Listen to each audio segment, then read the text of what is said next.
Y porque el problema de resecarlo en cuña es que puede uno comprometer la circulación de los bordes que se van a lastimar.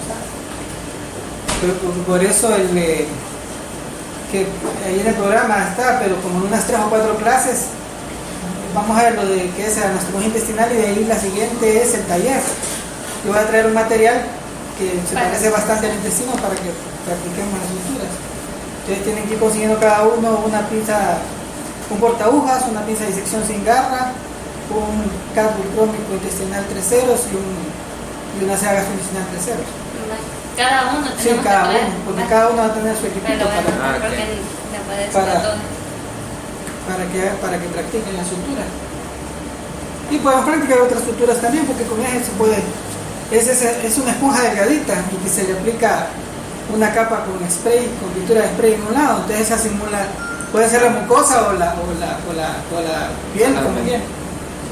Entonces, cabal, sí, es igualito que suturar. Pinzas son, dijo, no, pinzas. No, un porta aguja, pinza de sección sin garra, crómico gastrointestinal 3 ceros y sea gastrointestinal 3 ceros. Los dos tienen que ser con aguja curva redonda. ¿Sí? Un medio o 3 cuartos. O sea, la que viene con el 3 ceros. No me acuerdo qué número es. Yo creo que es, o sea, que abarca media circunferencia.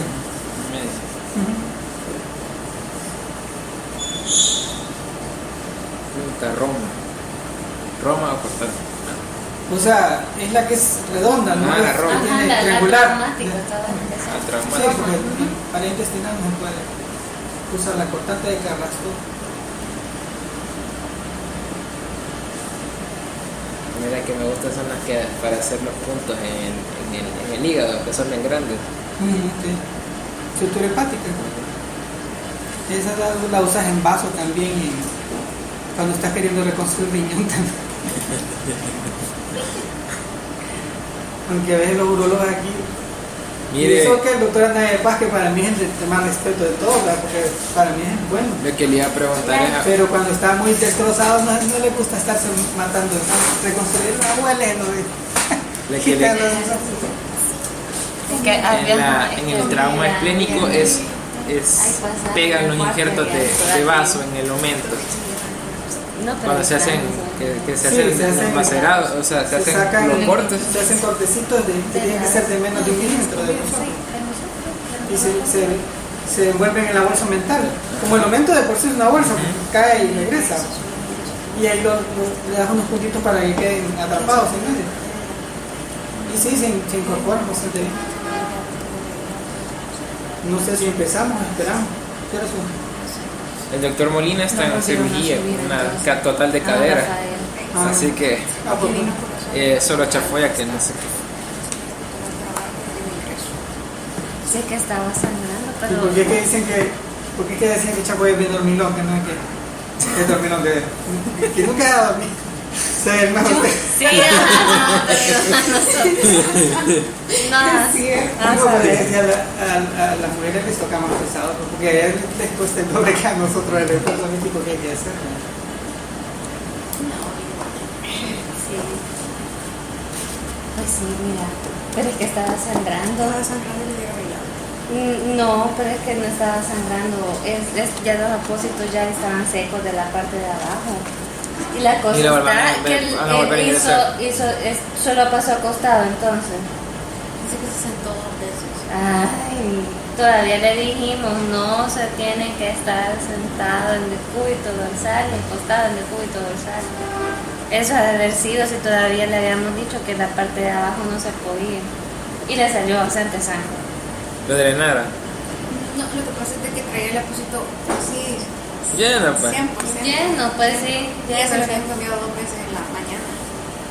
Es que el problema... Es una úlcera gluteal grado 4 y que le habían hecho un colgajo. Cuando le hicieron el colgajo es un hematoma expansión, es que el problema, pero ya había resuelto. El problema es que el señor es renal, entonces como lo meten a la hemodiálisis hay que le heparinizan, entonces ese es el problema, de que con él teníamos que lo que la hemovac siempre drenando un poco de sangre, ¿verdad? Entonces se le retiró cuando ya dejó de drenar, ¿verdad? Entonces la cosa es que hay un subpunto que estaba acá en el vértice del colgajo que todavía seguía sangrando un poco. Eso lo había hecho con compresión para que se le diera el alta. La cosa es que tenemos como 3 pacientes con pseudomonas, entonces para evitar que se le infectara con pseudomonas el colgajo. Le hubieran dado un puntito en X. Si es que lo llevaba, no sé si lo... La cosa es que tiene curación y sangra. Lo van a ingresar. Ya le ingresaron, sin ni cuenta me he dado, ahí está ya supuestamente. Mira, Sí, es que Así también está subió uno de Uro, subió uno aquí, subió uno abajo, entonces eso estaban diciendo. no, pero de dentro de la consulta que ya le voy a dar el alta. Bueno, total que él le dijimos una recomendación de que no tenía que estar en decúbito dorsal ni acostado tampoco y se sentó, todo el camino fue sentado y cuando sentado. Bueno, Sí, son bien explorados los pacientes también. Y él le hace desarrollo. sí. Sí, es como que le pierden el amor a la vida y entonces son bien despreocupados. Bueno, entonces empezamos. Sí. Vale, esta clase va a ser en parte complemento de la otra que está más adelante, no es la siguiente, creo que está como a 2 clases más adelante, que es sangrados de tubo digestivo. Porque aquí lo más importante es que se lleven bien claro el concepto cómo los deben de abordar.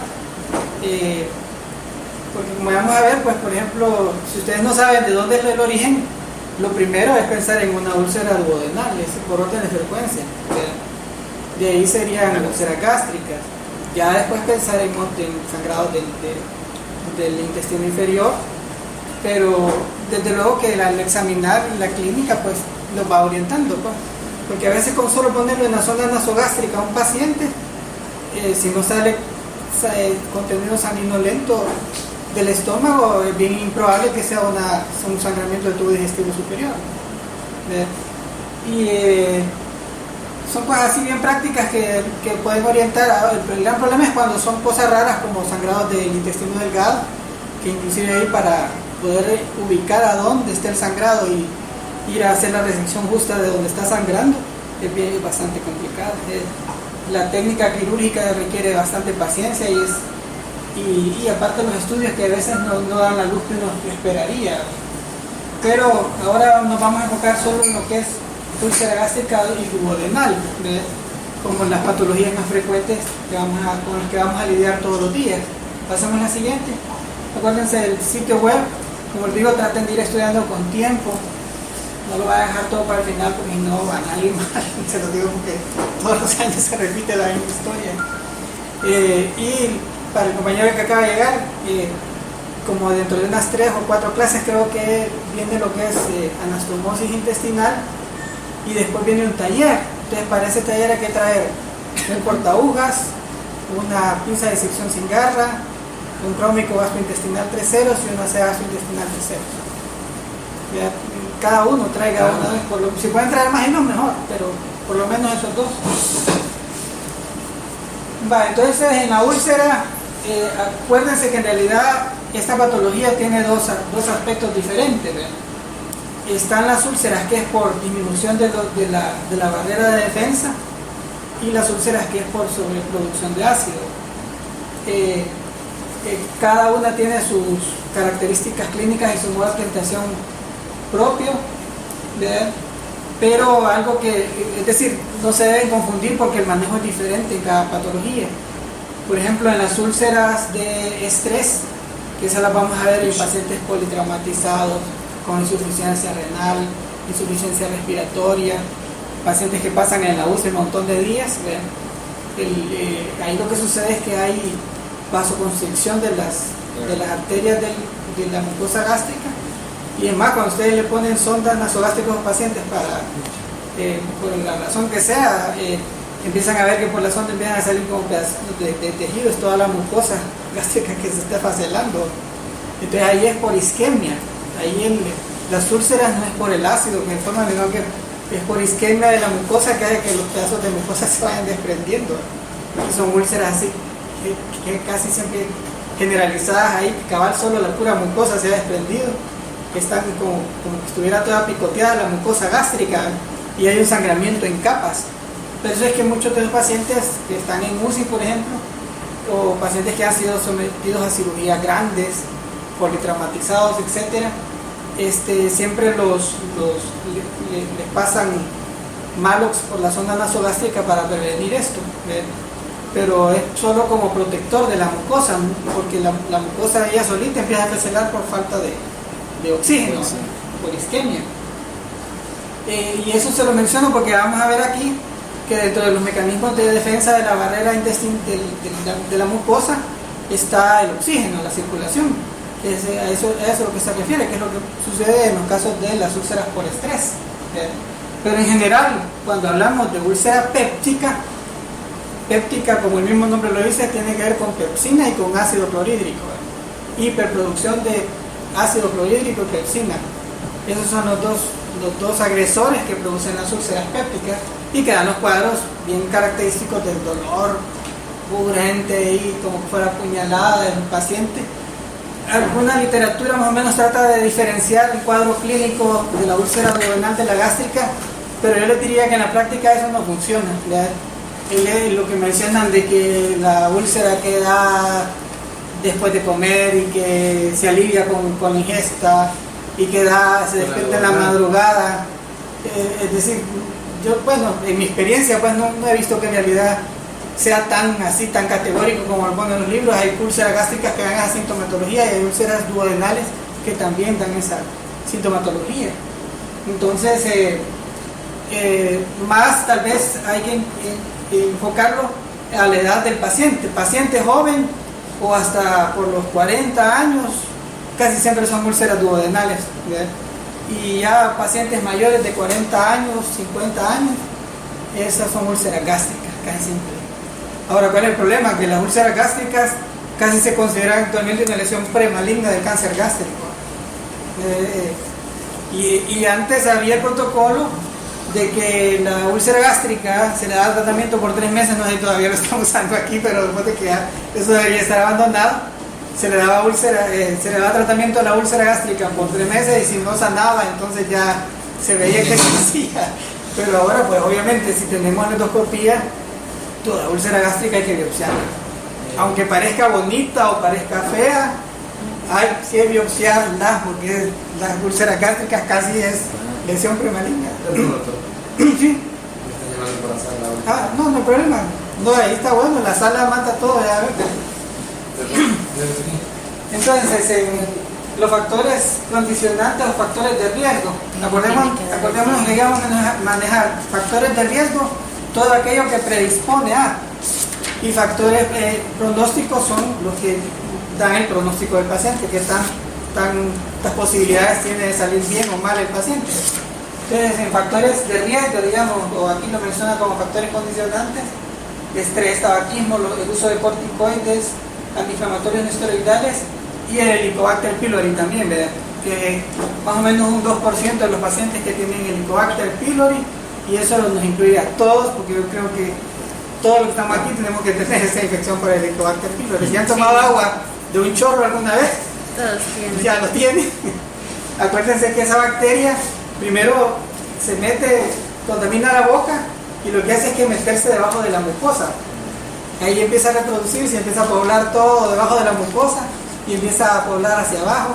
O sea que el helicobacter lo tenemos desde la boca y ahí empieza a multiplicarse, empiezan a haber más bacterias y van siempre debajo de la mucosa. Y entonces por eso es que en el estómago llega ahí porque ya creció desde la boca hasta ahí, ¿verdad? Y en el estómago, como estaba en la mucosa, no la puede atacar el ácido del estómago. Pero esa es la forma como pobla hasta el estómago el Helicobacter pylori. Y el Helicobacter pylori sí es un factor bien establecido para úlceras gástricas y duodenales. Pasemos a la siguiente.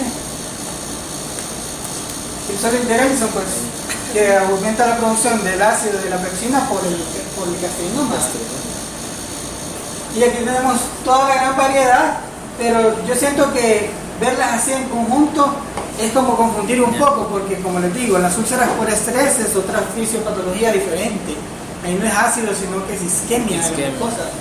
Las mucosas solitas empiezan a despacelar.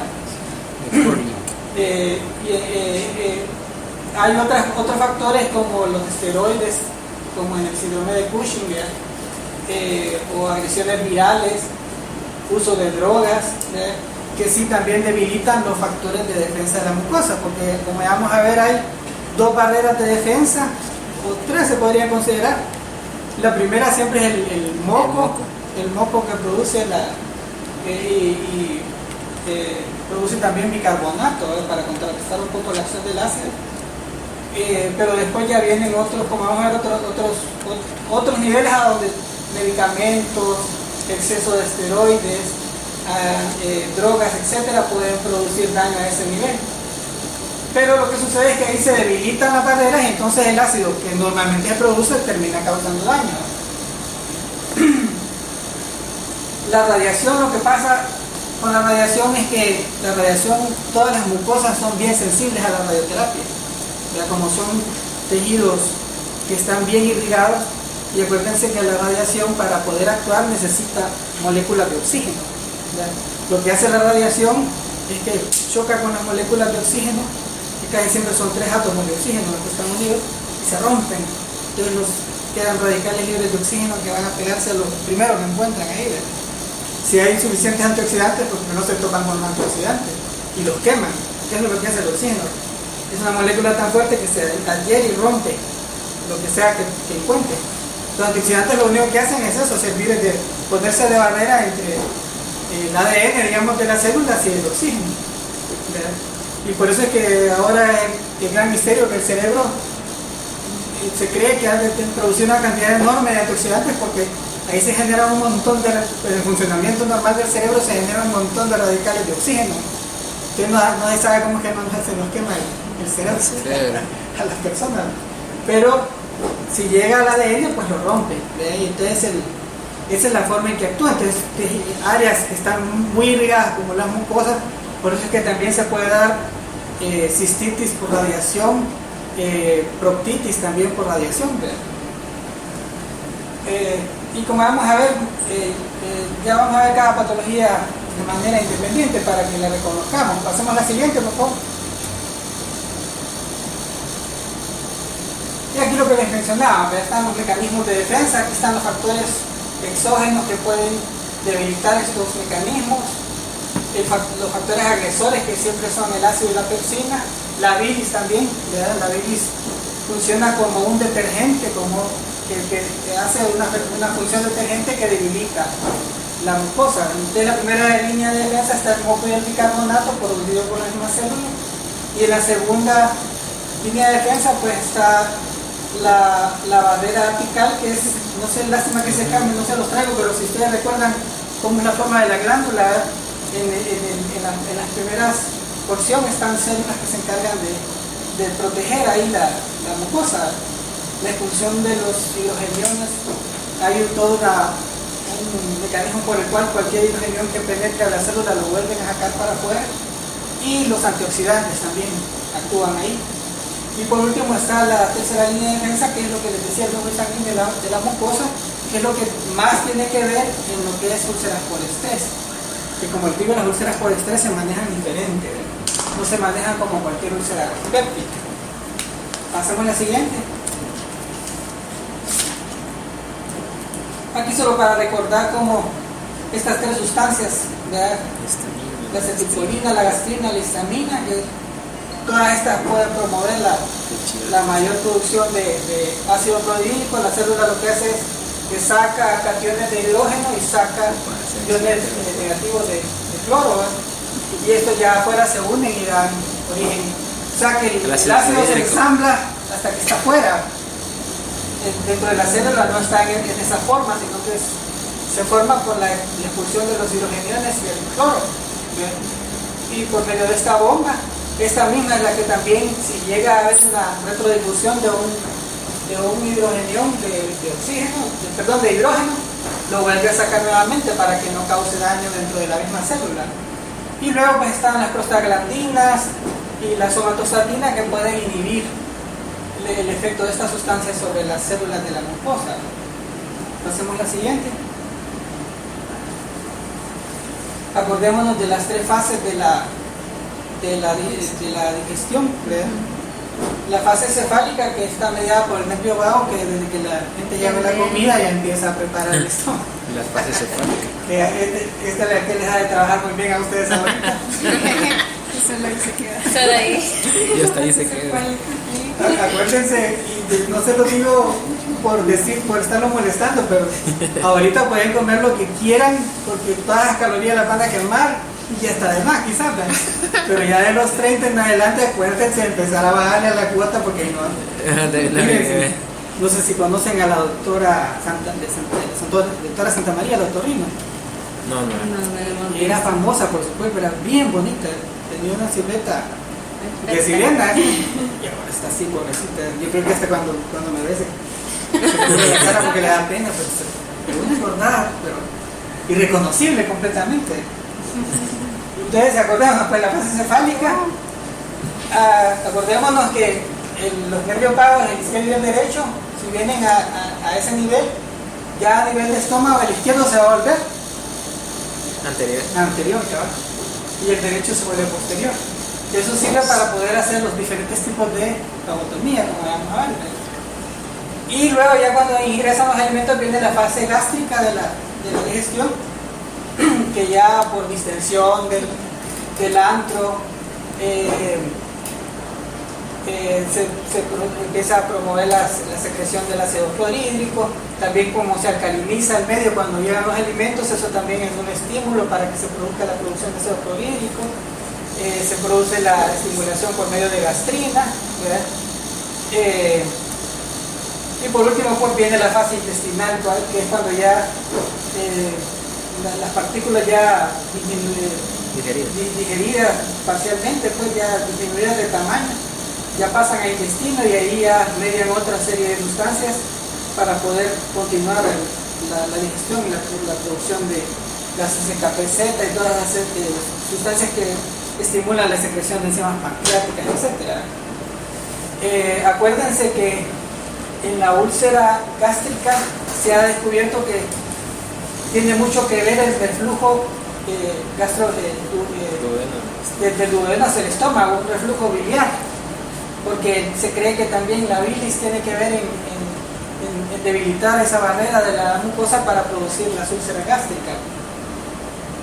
Pero como se llama, acordémonos pues que las úlceras gástricas sí hay que tenerle más miedo, porque son, bueno, las úlceras duodenales como vamos a ver también pueden tener complicaciones graves, pero las úlceras gástricas no van a cometer el error de que cuando tengan una úlcera gástrica no la biopsien, ¿ves? Porque así es como se puede descubrir un cáncer gástrico a tiempo, ¿ves? Y desde luego que si hay una úlcera que ya tiene un cáncer, que ya tiene células cancerosas, ya no se van a conformar con hacer una antrectomía, sino que hacen la gastrectomía subtotal, que es el procedimiento oncológico mínimo que tiene que hacer en cáncer gástrico. De hecho, cuando la úlcera con cáncer está arriba de la incisura angularis, como vamos a ver más adelante, en realidad tocaría gastrectomía total, pero eso en nuestro medio es contraproducente, pues, porque no tenemos para dar nutrición parenteral domiciliaria. Hacemos la siguiente. En el síndrome de Mesolin-Jereison, que es un tumor, un gastrinoma que está produciendo gastrina, y que es lo que hace que se produzca la gran hiperacidez. Acuérdense que en esta famosa área que se ve aquí es donde con más frecuencia, el 90% de las veces vamos a encontrar el tumor, ¿verdad? Y ya el otro 10% puede estar en el resto del páncreas o en otra ubicación, pero principalmente es a este nivel. Casi siempre se tiene que detectar mediante tomografía, ¿verdad? Y acordémonos que las dos pruebas que se pueden utilizar para hacer estos diagnósticos son la medición de la gastrina en sangre y la medición de la secreción de miliequivalentes de ácido en el estómago, ya sea sin estimulación y después de estimulación. Entonces ahí se mide cuántos miliequivalentes se están produciendo de ácido por minuto ahí en el estómago, y cuando esos son injerencias está exagerado, ¿verdad? Mientras que en las úlceras pépticas, por ejemplo, los miliequivalentes no pasan de 20 a 30, en el úlcero injerencias están arriba de 150, y en el gastrinoma como en 1000, ¿verdad? De los niveles de la gastrina en sangre. Pasemos a la siguiente. Entonces aquí, solo para graficar de que cuando ya falla esa primera línea de defensa, pues ya lo que queda actuando básicamente es esto, que la mayoría de las veces es suficiente para poder evitar que la agresión del ácido siga penetrando las paredes. Y acuérdense que la transquebrada de los epiplones, aunque es una cavidad real, en realidad el espacio que tiene es virtual, porque el estómago está totalmente pegado, adosado al páncreas. Entonces, por eso sucede que muchas úlceras de la pared posterior del estómago se pueden perforar y aún así se empiezan a hacer como enquistar en el páncreas. El páncreas se pega al estómago y ahí retiene la úlcera perforada, ¿verdad? Y por eso no da mayores manifestaciones de perforación. Solo cuando son anteriores las perforaciones es que suelen dar manifestaciones de peritonitis, etc. Entonces, cuando son posteriores, debido a la transcavidad de los epiplones, ahí se pueden aislar esas perforaciones y se pueden retener bastante bien. Y inclusive se pueden hacer unas cavernas grandes, como vamos a ver, ¿verdad? Que no dan mayor síntoma, pero que tienen que saberlas identificar, porque no pacientes que tienen que operar. Pues. Pasemos a la siguiente.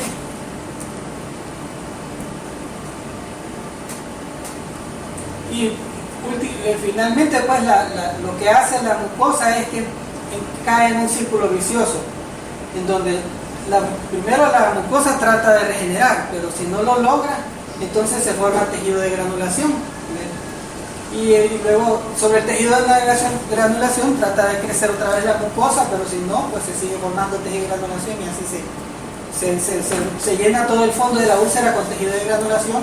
El tejido de granulación, como son fibroblastos, son células que casi no requieren oxígeno, que casi no tienen actividad metabólica y que pueden ser destruidas bastante fácil por el ácido, y por eso es que el ácido sigue penetrando hasta que perfora. Pasemos a la siguiente.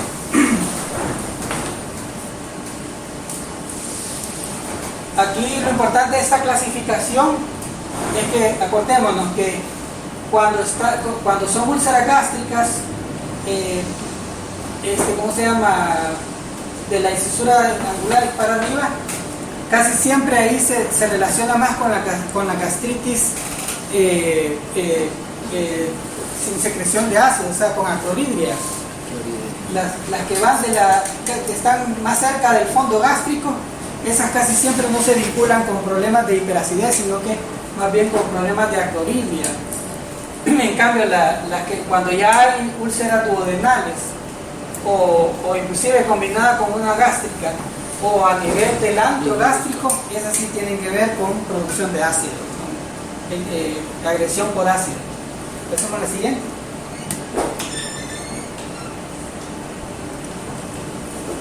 Y aquí pues algunas imágenes, ¿verdad? Acordémonos que lo típico que vamos a encontrar en una úlcera puede ser el famoso dedito. A veces pueden haber los pliegues se exacerban alrededor, porque como que el mismo dolor produce contracción del músculo circular de las paredes del estómago, y entonces se forman los famosos pliegues del dedo que señala la úlcera. Esa es la famosa imagen, el dedo que señala la úlcera. Y a veces la contracción es tan fuerte que puede producir la imagen del estómago en reloj de arena, que es esta.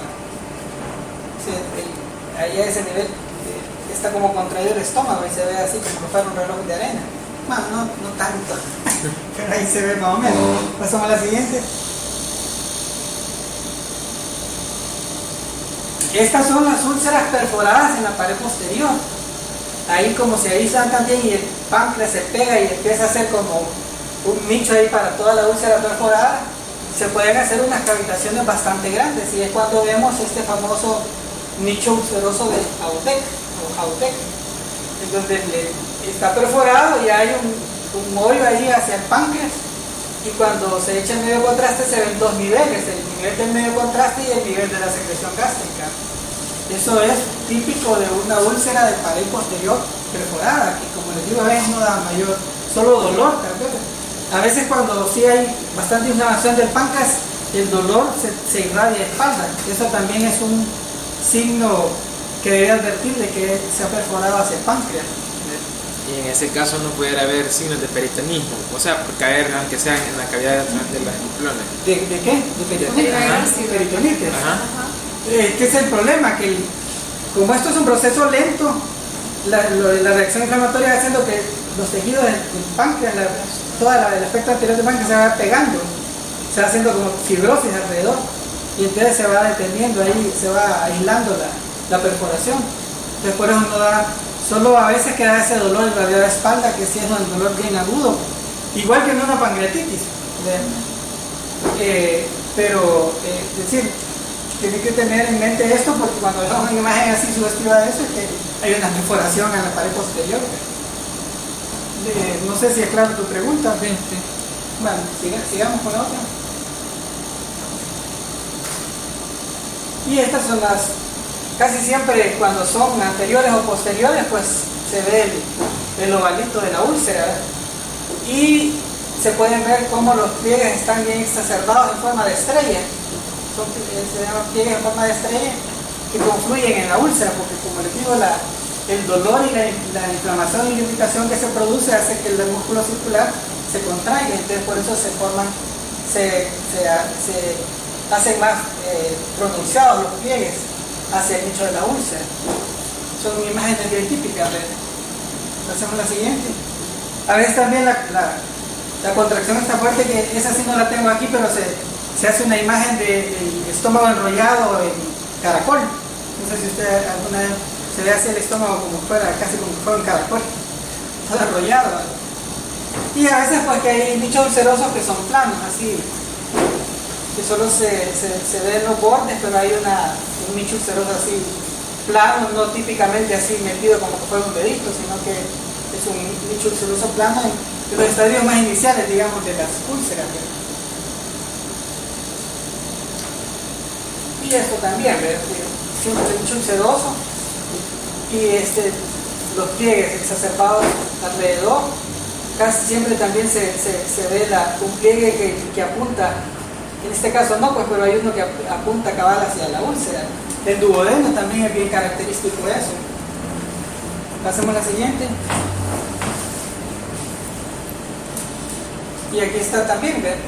Está la úlcera en duodeno a este nivel, y está el pliegue de la contracción que se produce ahí apuntando cabal hacia la úlcera. O sea que ya si, como dice el libro, que hasta les dice corte aquí, ¿ven? Desde la línea, corte en la línea punteada, ya si no lo ven ya es colmo. Ahora, el problema de las úlceras duodenales es que pueden producir una gran deformación a nivel de duodeno, como se ve aquí. Aquí está ese duodeno que no aparece. Y esas deformaciones producen contracción que puede llegar a producir obstrucción. Y entonces ahí tienen que entrar ustedes a salvaguardar esa obstrucción. Que a veces los de medicina tratan de manejar conservadoramente estas obstrucciones, pero muchas veces requieren cirugía. Pasemos a la siguiente. Y la endoscopía. Una úlcera así, pues, por ejemplo, a nivel de estómago, pues, que tiene los bordes bien definidos, es ovalada, se ve tejido de granulación en su fondo. Esa es muy típica de que sea benigna, pero como les digo, mejor no nos acostumbremos a verla así superficialmente, que siempre se la biopsia. Es mejor estar completamente seguro cuando hay una úlcera gástrica de que no hay cáncer ahí. Bueno, y aquí tal vez para hacer mención de que en la endoscopía hay una clasificación, ¿cómo se llama este personaje de esta película? De Forrest, como la película Forrest Gump. Esa clase se llama clasificación de Forrest. Acuérdense que ahí la clasificación es 1A, 1B, 2A, 2B, 3A, 3B.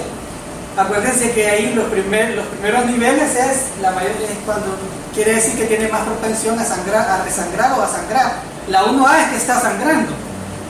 La 1B es que tiene un coágulo fijado. Y así, esa clasificación, cuando el endoscopista le reporte eso, entre más cerca de uno esté, más riesgo de que ese paciente va a volver a sangrar o va a seguir sangrando. Y ya 3 en adelante es que ya es una úlcera que ya no está sangrando ni hay posibilidad de que sangre. Pasemos a la siguiente. Y la úlcera gástrica, esta pues sí ya tiene su aspecto más maligno, ¿eh? Esta de hecho pues por eso está en una pieza, porque se quitó el estómago porque era una úlcera con cáncer. Pero como les digo, ahí la regla es biopsiarlas. Ahora sí, a menos que no cuenten con endoscopista, pues, pero de lo contrario sí, toda úlcera gástrica hay que biopsiarla porque se considera una lesión premaligna. Luego, lo de los procedimientos quirúrgicos, ¿ves? Acuérdense que la cirugía solo tiene básicamente 4 propósitos, digamos.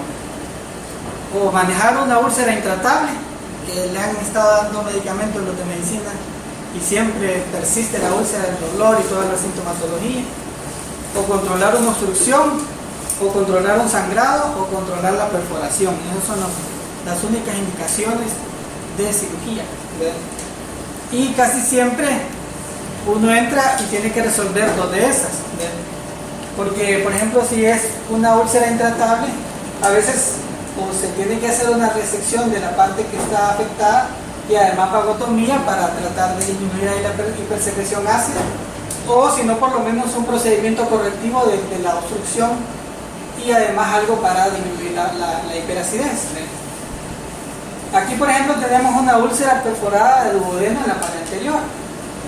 Ahí lo que se hace es que se quita los primeros 3 centímetros de duodeno, o sea el bulbo duodenal, se cierra el muñón a ese nivel y luego, aquí pido excusas por la ilustración, se hace una gastroyeyuno, o sea una Milrod 2 antecólica. Siempre la gastroyeyuno se hace antecólica.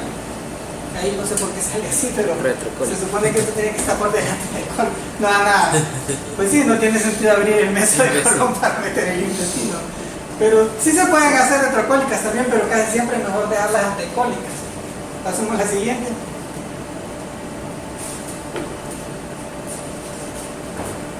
Aquí tenemos una esquemita de los diferentes tipos de vagotomías. Entonces, si nosotros hacemos cualquier vagotomía que no sea la supraselectiva, hay que ir a hacer piloroplastia. Eso no hay vuelta de hoja. Porque ¿qué pasa? Que el píloro va a quedar espástico, entonces es como que estuviera obstruido el paciente. Entonces, si se hace vagotomía, cualquier vagotomía que no sea supraselectiva, se tiene que ir a hacer piloroplastia. Acuérdense. Entonces podemos hacer truncular, selectiva, que es solo dejando la rama hepática y celíaca, ¿verdad? Y ya la supraselectiva que reserva todas las ramas y inclusive la inervación del antro, ¿verdad? y del píloro. Y ¿cómo se llama? Casi siempre pues un procedimiento por una perforación, una hemorragia, si implica hacer una resección, pues es necesario acompañarlo de una vagotomía.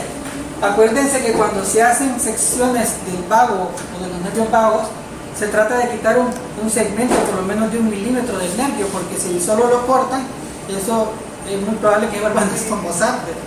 Entonces se tiene que quitar un pedacito, por lo menos 1 milímetro, 2 milímetros, si es posible, de los nervios que se vayan a seccionar, si es posible, es mejor usar lupas para hacerla. Pero muchas veces, pues, por ejemplo, si es una úlcera de pared posterior, de duodeno, y que solo está sangrando, se puede solo hacer la gastrotomía o la duodenotomía y darle un puntito a la úlcera para detener el sangrado, y ahí solo se cierra, y ya después la gastrotomía o la duodenotomía. Ahora, si ya es algo más complicado, pues sí se puede necesitar hacer la resección del segmento afectado. Pasamos a la siguiente. Aquí está la famosa piloroplastia, que no es más que cortar longitudinalmente en todo su espesor el píloro y suturarlo verticalmente o transversalmente. O sea, se corta longitudinal, pero de ahí se cierra longitudinal, entonces queda bien abierto. Por dentro, ya al cerrar esto, queda el píloro bien abierto, disfuncional. Pero ahí lo único que se trata es de evitar de que no se vaya a obstruir, porque por estar espástico. Se corta longitudinal, pero se sutura transversal. Sí, o sea, aquí cortamos, de ahí ponemos los puntos de reparo aquí en el centro, cada lado, y estiramos así. Y ya lo cosemos en esta dirección. Entonces ya por dentro queda abierta, entonces, bien abierto. Pasemos a la siguiente. Y lo que les decía, ¿verdad? No vayan a creer que es tan sencillo como solo venir a cortarle toda la cerosa al estómago y ahí hice las otras selectivas, ¿no? Tienen que ponérselo para ir buscando ramita por ramita y quitar un pequeño segmento del nervio, porque si no eso se vuelve a conectar. Entonces se va, mejor el paciente, pero en los 2 meses ya vuelve con la gran gastritis otra vez. Y en la supraselectiva pues que se preserva la famosa pata de gallo o nervio de la tarjeta. A eso se lo debía haber preguntado, ¿no? Pata de gallo, porque sí parece pata de gallo eso. Hay que saber identificar esa forma para ver hasta dónde debe llegar uno ahí. Oye, ¿de qué te está hablando? Pata de gallo o nervio de la tarjeta.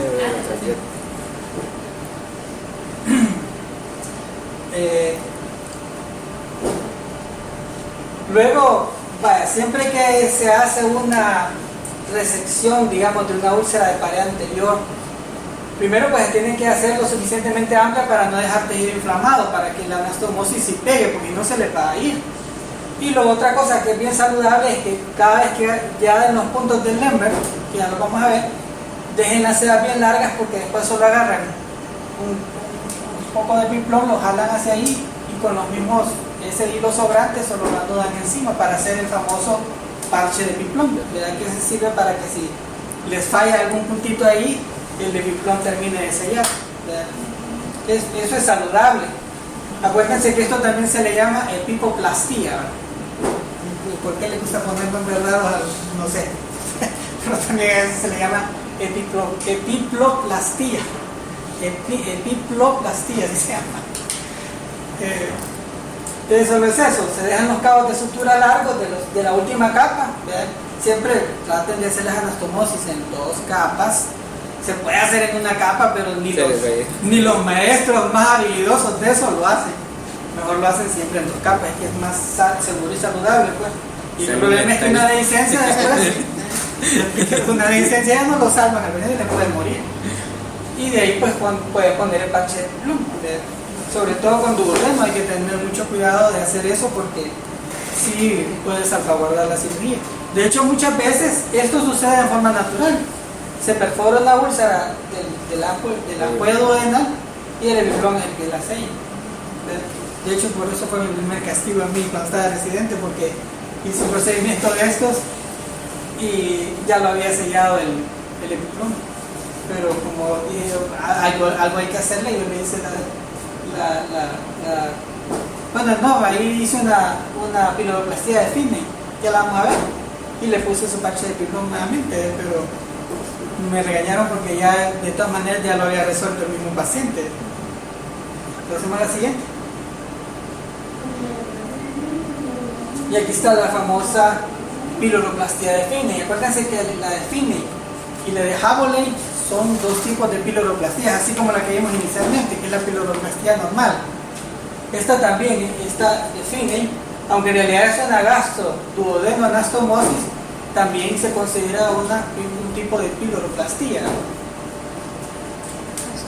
Entonces en la de Finney lo que hacemos es que se abre todo desde el estómago, se abre el píloro y se abre la primera porción, casi hasta la segunda porción del duodeno. Entonces antes de empezar a unir antes de abrir, primero damos los puntos cero musculares a ese nivel, para ya dejar esa capa cero muscular cerrada, porque ya abierto es más difícil hacerlo. Entonces primero se dan los puntos cero musculares, después se abre, se hacen los puntos de mucosa, se hace ya la unión de mucosa con mucosa, que en realidad acuérdense que es mucosa y muscular lo que se agarra, porque si se agarra solo pura mucosa se desgarra. Hacen la sutura de mucosa y ya después cierran anteriormente también en 2 capas, mucosa y cero musculares. Siempre se tiene que hacer en 2 capas. Y así nos queda. Entonces queda una gastro-duodeno-anastomosis que abriendo todo el píloro también, en una sola línea, todo en continuidad. En la de Havoley, lo único diferente es que ahí sí solo se hace la gastro-duodeno-anastomosis, no se toca el píloro.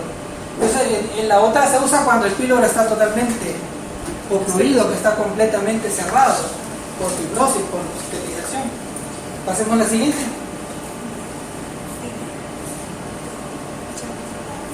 Aquí está mal, o sea, el fibro aquí está obstruido, está todo fibrosado ahí, no puede trabajar en él, entonces mejor solo se abre el estómago y se abre. Antes de abrirlo, primero se hace la capa seromuscular, luego ya se hacen las aberturas y se hace la anastomosis de la mucosa con mucosa, y por último se cierra la otra capa seromuscular. O sea que siempre las anastomosis son en 2 capas. Hacemos la siguiente. No sé si hay alguna duda. Y por último eso, ¿verdad? Que esto ya lo sabíamos, ¿verdad? Que si hay una úlcera que se le diagnosticó que hay cáncer, pues si está arriba de la incisura angular, en realidad esto es lo que le tocaría, la gastrectomía total. Pero nosotros siempre, si es por cáncer, siempre vamos a tratar de hacer una subtotal, casi total, digamos, pero subtotal, porque necesitamos preservar algo del fondo para que el paciente no nos vaya a morir por caquexia, por desnutrición. No sé si, creo que me salió un poco corta esta clase, pero si tienen alguna duda podemos regresar sobre alguno de los puntos. Esto sí va a ser el pan nuestro de cada día de ustedes, ¿verdad? Esto sí lo van a ver con bastante frecuencia. No tal vez si tienen el cuidado, pues van a poder diagnosticar casos de cáncer también en las úlceras gástricas. Ahí sí van a quedar como héroes porque van a haber hecho una gastrectomía por cáncer. Y se lo van a haber detectado a tiempo al paciente, que es quizás la única manera de detectarlo a tiempo. De ahí la otra es como hacen en Japón, que a toda la gente la obligan a hacerse endoscopía a partir de los 40 años. ¿Qué gusta o no le gusta? Andan carros. Aunque aquí tenemos creo que es el segundo lugar en el mundo en incidencia de cáncer gástrico. En algo teníamos que ser buenos. También somos los campeones mundiales en el fútbol de minusválido, ya sabían, ¿verdad? Sí. Somos campeones mundiales. Nadie nos ha vencido en un montón de años. Bueno, pues no sé si hay alguna duda. Como les digo, esta la vamos a complementar después con el tema que está más adelante, que es del sangrado tubo digestivo. Porque ahí lo importante es hacerse el esquema mental, cómo es que se debe de abordar un sangrado de tubo digestivo. Porque así como les va a presentar en la vida real, ¿verdad? Viene chocado y viene sangrando y sale sangre por abajo y por arriba. Entonces tiene que ver usted a dónde será el sangrado. Ahí se tiene que ir pensando en orden de frecuencia y en base a examen ir descartando. Como les digo, y esa es pregunta de examen que no sé por qué siempre me la hagan mal, una de las primeras maniobras es colocar la sonda nasogástrica, porque si no se recupera sangre de estómago, lo más probable es que el sangrado sea debajo del ángulo de Trex. Si está en duodeno o en estómago, ahí tiene que salir sangre en la sonda y no es de ahí. Es muy improbable que sea de ahí.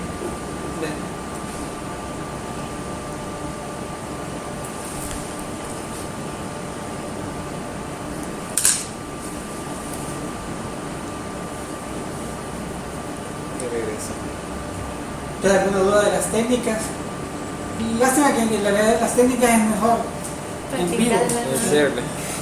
Pero el taller de sutura intestinal creo que les va a aclarar bastante.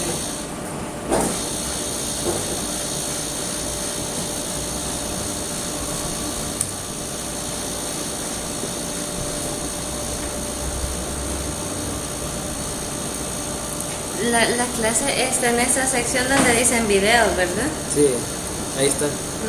No, No, material y... material